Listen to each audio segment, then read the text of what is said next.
here at the Toronto After Dark Film Festival in downtown Toronto at the BLOOR Cinema, here with Jen and Sylvia Soska. How are you feeling about the premiere of your film tonight, American Mary?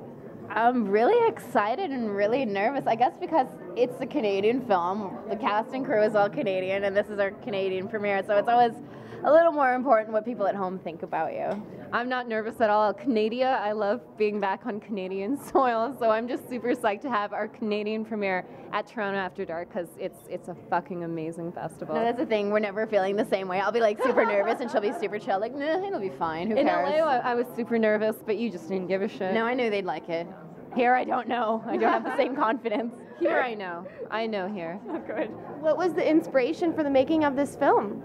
Well, I found out about body modification years and years ago, and it kind of scared the shit out of me. And whenever anything scares me, I get obsessed with it, and fear is just a lack of knowledge. So I learned so much about body modification, and then it was just like this useless, huge amount of knowledge I had for no reason. And then the opportunity to write this script came up, and I was like, hey, Jen, let's write this about this medical student. It came from a lie to Eli Roth after he had seen our first film, and he was super supportive. He said, girls, what else do you have? I want to read more scripts by you.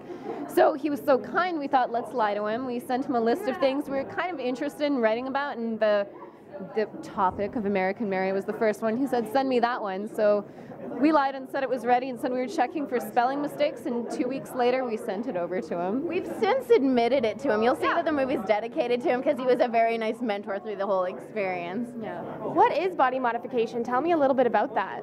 Well, it started off as just piercings and tattoos, but depending on whether it's a culture thing or a religious thing, it's changed. It originally came from Fakir Musafar, who did it more as a religious reason. I mean, there was I'm going to butcher this, the impaling to make the body so uncomfortable that the mind would leave through meditation.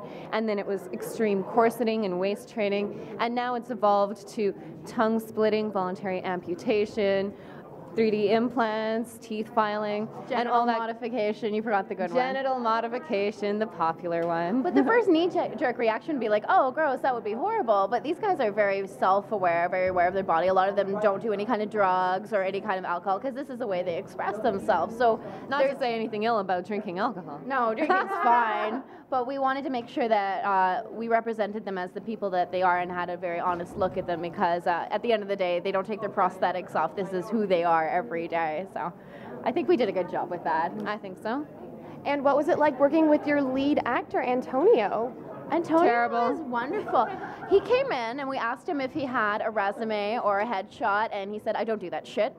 And everybody was horribly disappointed. I was like, no, that's kind of perfect for what we're looking for. And then he hadn't read the script during his audition, and he did it completely wrong. I read with him for the part of Mary, and the last scene is completely different from the way he did. He did it really sexy, and he ended up like this close to my face, and I was like, I forgot my line. Not appreciated. No, I mean, it was like, whoa. I mean, it was a long day. I appreciated it getting really sexy, and there was like, no. I was like, please read this script, but you would be perfect. We're really interested, but you know. We ended up talking about him all day after he left. Yeah, I know he left quite an impression. You don't really forget Antonio once he comes into a room.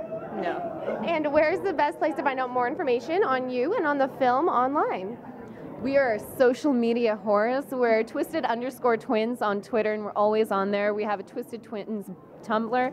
We are also on Facebook, but www.twistedtwinsproductions.net is our site, which has all our stuff. And of course, we're on YouTube as well. Yeah. Okay, great. Thank you so much. Congratulations, and have a great time at the festival. Oh, thank you so much. Thank you so much. Thanks, ladies. I'm Katie Uhlmann reporting for Katie Chats here at the Toronto After Dark Film Festival in downtown Toronto.